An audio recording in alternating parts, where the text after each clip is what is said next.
Capítulo 4. Autorresponsabilidade. Seja como for, você é o único responsável pela vida que tem levado. Você está onde se colocou. Tudo é absolutamente mérito seu, por meio de suas ações, conscientes ou inconscientes, da qualidade de seus pensamentos, comportamentos e palavras, ou até mesmo pelas crenças que se permite ter. Essa afirmação pode parecer muito dura, pode soar até mesmo como uma acusação. Peço que não a entenda dessa forma, mas como uma realidade libertadora. A crença de que foi você quem se colocou, ou pelo menos se permitiu estar onde está, é muito salutar. Afinal, se foi você quem se colocou na situação atual, por pior que seja ela ou esteja, você foi o timoneiro de sua vida, foi o responsável, o condutor do destino. Como condutor, como timoneiro, você obteve resultados e não fracassos. Dentro dessa perspectiva, se está insatisfeito com os resultados obtidos, basta reconhecer que suas escolhas e caminhos não têm sido satisfatórios e, então, direcioná-los de forma autorresponsável, objetiva e consciente, pois nada é coincidência. O que você está vivendo não são fatalidades do destino e você não é vítima de ninguém nem das circunstâncias. Exercício 4. Autorresponsabilidade é a crença de que você é o único responsável pela vida que tem levado. Sendo assim, é o único que pode mudá-la. Paulo Vieira. Reescreva 3 vezes a afirmação anterior em primeira pessoa e com as suas próprias palavras. Pensando dessa maneira, sendo e se comportando como o autor de sua história, você poderá se colocar em qualquer outro lugar. Poderá escrever e reescrever seus caminhos e escolhas. A autorresponsabilidade lhe dá poderes e o capacita a mudar o que deve ser mudado para continuar a avançar na direção dos seus próprios objetivos conscientes e de um equilíbrio e plenitude. É importante saber que todas as nossas mudanças e conquistas se iniciam depois de assimilarmos esse conceito e passarmos a viver de acordo com ele. Como tudo na vida, acreditar ou não em qualquer coisa é uma questão de opção. Acreditar que você é o único responsável pela vida que tem levado também é uma questão de escolha. Prefiro acreditar que criamos nossas experiências, seja por palavras, comportamentos, pensamentos e ou sentimentos. E que a nossa maneira de falar, agir, pensar e sentir gera resultados palpáveis. Pessoas de sucesso sabem utilizar sua estrutura mental para colher resultados e, quando os resultados são ruins, aprendem com eles, com responsabilidade, optando por uma estrutura mental correta, passam a falar, pensar e se comportar de forma diferente. Pessoas de grandes conquistas, após uma derrota, não culpam as circunstâncias, outras pessoas ou o destino. Elas assumem a responsabilidade pelos resultados e se perguntam: o que devo fazer diferente para que, da próxima vez, os resultados sejam melhores? Se você não acredita que tem livre-arbítrio para criar e escrever sua história, presente e futura, se não acredita que está criando o seu mundo a cada pensamento e a cada decisão tomada, se ainda acha que seus sucessos e fracassos não dependem de você, demonstra que sua vida está à mercê das circunstâncias, dos outros e do mundo. Se acredita que a sua trajetória é uma sucessão de acasos, resta a pergunta: quem está direcionando a sua vida? Quem é o responsável pelos frutos que você tem colhido? Alguém está no controle. Se esse alguém é Deus, lembre-se de que, desde o Éden, ele tem dado o livre-arbítrio ao ser humano, e este não tem feito bom uso desse recurso. Você é o tipo de pessoa que deixa que as circunstâncias e os fatos vão acontecendo e vive não como protagonista, mas como coadjuvante da própria história, como uma marionete esperando ser convidada a rir ou a chorar. Os compositores Bernardo Vilhena e Lobão criaram uma música que dizia mais ou menos assim: vida louca, vida breve, já que eu não posso te levar, quero que você me leve. A pergunta é: para onde sua vida tem levado por todos esses anos? Ou melhor, para onde sua vida tem o levado por todos esses anos? Para uma vida louca, como na canção, ou para a felicidade? Ser autorresponsável é ter a certeza absoluta de que você é o único responsável pela vida que tem levado. Logo, é o único que pode mudá-la. Pensar dessa maneira é uma das melhores formas de avaliar e desenvolver seu nível de maturidade emocional e, em consequência, aumentar de modo exponencial sua capacidade de realização. É a certeza de possuir uma crença que valide todas as outras crenças fortalecedoras que você possui. É a garantia de ser uma pessoa não apenas de ideias, mas de ação, alguém realizador, capaz de construir uma vida feliz e plena. Exercício 5. Escreva nas linhas a seguir uma visão extraordinária de futuro. Descreva a vida que você sempre quis, sem limites para sonhar. O que você gostaria de ser, fazer e ter?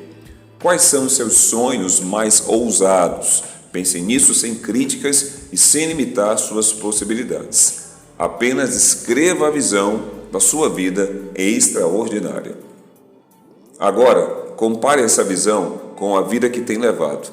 Esteja certo de que as circunstâncias são criadas por você e, como tal, somente você pode mudá-las. Para isso, será necessário uma forte decisão de romper com o passado, como também a persistência e perseverança para esperar que os novos frutos venham no momento apropriado. Existe tempo para plantar, para regar o que foi plantado e só depois para colher. Há de se repetir o processo também, semear, regar e colher sempre. É um ciclo.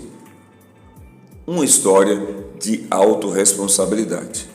Durante o apartheid na África do Sul, Nelson Mandela passou cerca de 26 anos na prisão, dos quais muitos foram na solitária.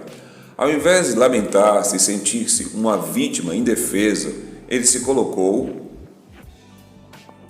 como autor da sua história e da história de seu país. Ele responsabilizava a maioria branca pelo fato de estar preso.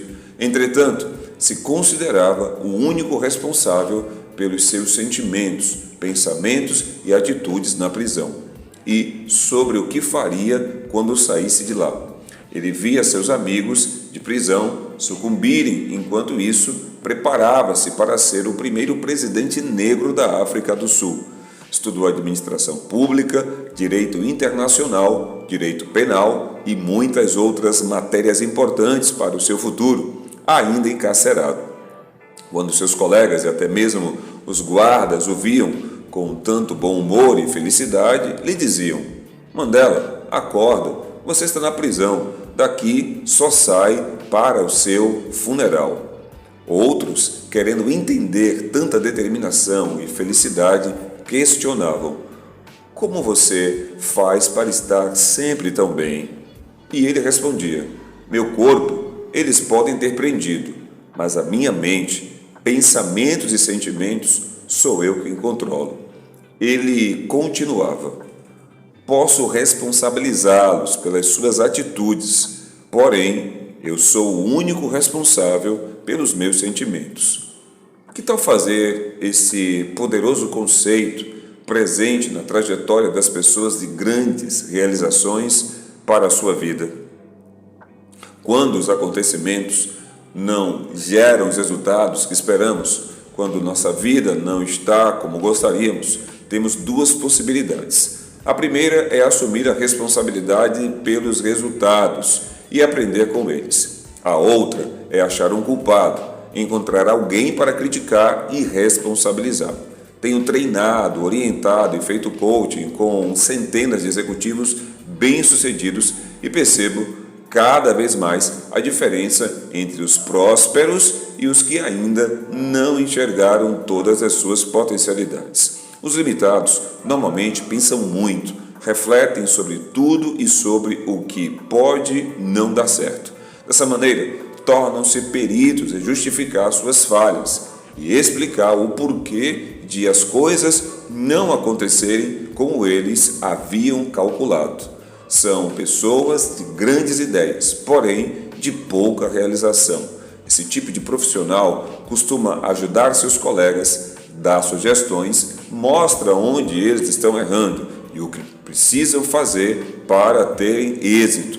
Por mais que esteja certo e suas ideias sejam boas, com análises coerentes, são apenas ideias e só se aplicam aos outros. Quando fala de si, só resta a justificativa pelo fato de seus planos não darem certo.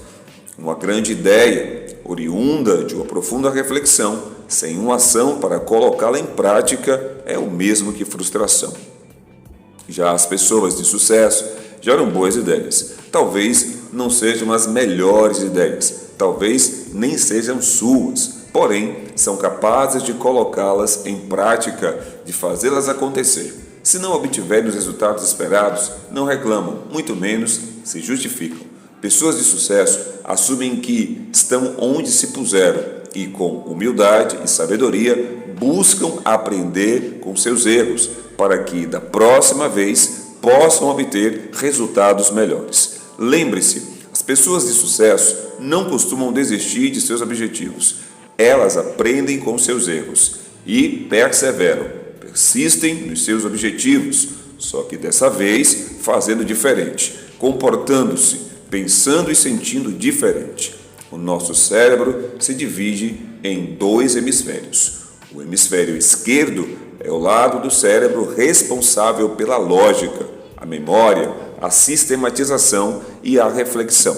É aí que reside toda a nossa capacidade de elaborar ideias, planejar, conjecturar, onde reside o tão falado, porém hoje esquecido QI, quociente de inteligência. Já o lado direito do cérebro é o responsável pelas emoções, os sentimentos, os pensamentos involuntários, a inconsciência, a intuição e as crenças. É o lado responsável pela nossa capacidade de realização, onde reside o atualmente famoso QE, consciente ou quociente emocional, assunto tão abordado por Daniel Goleman. Dessa maneira, próspero e vitorioso é o ser humano que consegue integrar essas duas áreas do cérebro, ter grandes ideias e conseguir agir para pô-las em prática.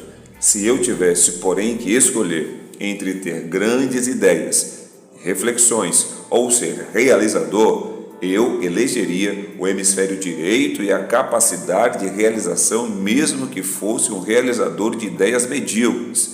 É melhor realizar ideias pequenas do que ter grandes e espetaculares ideias e não pô-las em prática. Tenho visto pessoas prosperarem muito colocando em prática ideias velhas e batidas. Certa vez, ministrei uma palestra para 200 professores de uma organização educacional, quando uma professora muito capacitada intelectualmente discordou sobre ser responsável por tudo o que vinha vivendo, sobre o conceito da autorresponsabilidade. Ela protestou e disse, abre aspas, a vida do ser humano é determinada pelo seu conhecimento e a reflexão que faz sobre tal conhecimento, fecha aspas. Em seguida, ela citou Karl Marx, Rousseau, Einstein, Newton e outros cientistas e pensadores. De certo modo, ela estava certa, ou melhor, ela estava 50% certa. De fato, a reflexão é muito importante. Porém, como já disse, sem a capacidade de executar e realizar meus planos e ideias, só me restará a frustração. Num contexto macro, tais pensadores e suas teorias são de vital importância, porém, num contexto pessoal e prático, nenhuma teoria vale nada se ficarmos atados e imobilizados por reflexões e pensamentos, principalmente se essas teorias reforçam que somos meros espectadores que não podemos mudar ou reescrever nossa história. Após ela ter se pronunciado com tanta fúria, sentindo-se acusada, apresentei a todos o que Albert Einstein pensava sobre o assunto. Penso 99 vezes e nada descubro. Deixo de pensar, mergulho no silêncio e a verdade me é revelada. Precisamos tomar cuidado para não fazer de nosso intelecto o nosso Deus. Ele tem músculos poderosos, mas não tem nenhuma personalidade. A realidade é meramente uma ilusão, embora bastante persistente. A imaginação é mais importante do que o conhecimento. Uma pessoa só começa a viver quando consegue viver fora de si mesma. Albert Einstein. Projetei um slide com esses dizeres de Einstein. Ela copiou, na certa deve ter repensado bastante em uma série de diálogos internos e, ansiosa, pediu que eu continuasse. Depois ela me confidenciou, abre aspas, talvez a solução dos meus problemas existenciais esteja por aí, fecha aspas. Quando essa professora tinha discordado, uma outra tentou puxar aplausos junto aos outros participantes, indo contra o conceito de autorresponsabilidade. Importante dizer que a outra professora, que também não concordava com o conceito, chegou com uma postura totalmente reativa, não participou de nenhuma dinâmica e manteve sua postura e fisiologia corporal em sinal de rejeição à instituição e ao momento. É certo que, para aquelas duas professoras, suas vidas não estavam sob seus controles e as coisas não estavam como desejavam. Talvez elas continuem assim, até que se tornem capazes de se responsabilizar por seus destinos, até que parem de achar culpados por seus insucessos e frustrações. Para prosperarem, terão que parar de odiar o mundo como se ele fosse o algoz, terão de parar de se tratar como vítimas, eliminando a atitude de autocomiseração. Como coach e treinador, tenho passado por todo tipo de empresas e conhecido os mais variados profissionais.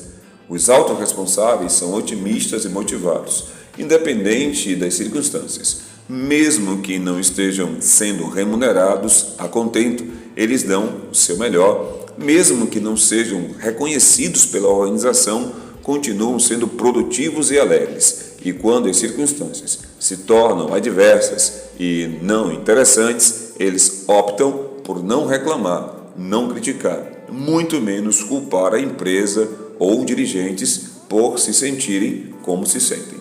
Eles buscam em si a solução e, se não a encontram, vão em busca de seus objetivos. Com ética, pedem licença para fazer o seu caminho e criar com responsabilidade a sua história, no caso, uma história de sucesso. Caso real 1. Vou contar uma história que ilustra bem a atitude de autorresponsabilidade. Sabrina era chefe de cozinha de um restaurante conhecido de Fortaleza. Ela me relatou que estava muito satisfeita nesse estabelecimento. A equipe com a qual trabalhava gostava bastante dela, as comidas eram elogiadas e tudo ia bem. Abre aspas. Eu estava muito adaptado ao local, gostava de estar lá, mas o restaurante foi vendido para um grupo de fora do estado e, com isso, eles mudaram pessoas estratégicas no estabelecimento e eu fui uma delas. Fecha aspas. Ela relatou que muitas outras pessoas também foram substituídas, mas ela não esmoreceu. Saí com a cabeça erguida de lá, pois eu sabia da qualidade do meu trabalho e também nunca parei de buscar inovações. As pessoas com quem ela trabalhava ficavam espantadas com a atitude, pois a jovem não ficou com raiva, nem brigou com ninguém, apenas seguiu seu rumo. Ficar reclamando ou me sentindo vítima da situação não ia resolver nada. Aceitei a demissão, embora dolorosa, e segui minha vida. Cerca de 3 meses depois, Sabrina estava participando de um curso na área de gastronomia em São Paulo, quando conheceu um representante de um restaurante português que estava buscando inovar e atingir o público brasileiro na cidade do Porto. Elas trocaram ideias e não demorou para que Sabrina fosse convidada a se tornar a chefe desse restaurante. Embora eu gostasse muito do meu antigo emprego, aqui eu pude crescer muito mais e hoje sou ainda mais feliz e realizado. Eu convivo com pessoas de todo lugar. Posso visitar locais com tradições gastronômicas maravilhosas, como França, Itália, etc. Além disso, não me distanciei tanto do Brasil, pois trabalho e fiz amizade com muitos brasileiros que vivem em Portugal. O restaurante vem fazendo tanto sucesso que recentemente Sabrina foi convidada a se tornar sócia. Sem sombra de dúvidas, a atitude autorresponsável dela foi determinante para que conseguisse tal reviravolta. Os autorresponsáveis agem de forma ativa, eles vivem em primeira pessoa, são eternos aprendizes.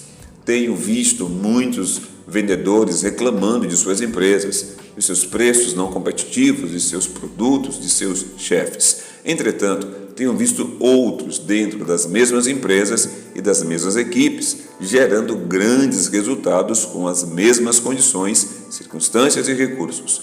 O que os diferenciam? A atitude, a crença de que são os únicos responsáveis pela vida que têm levado, sendo assim, os únicos capazes de mudá-la.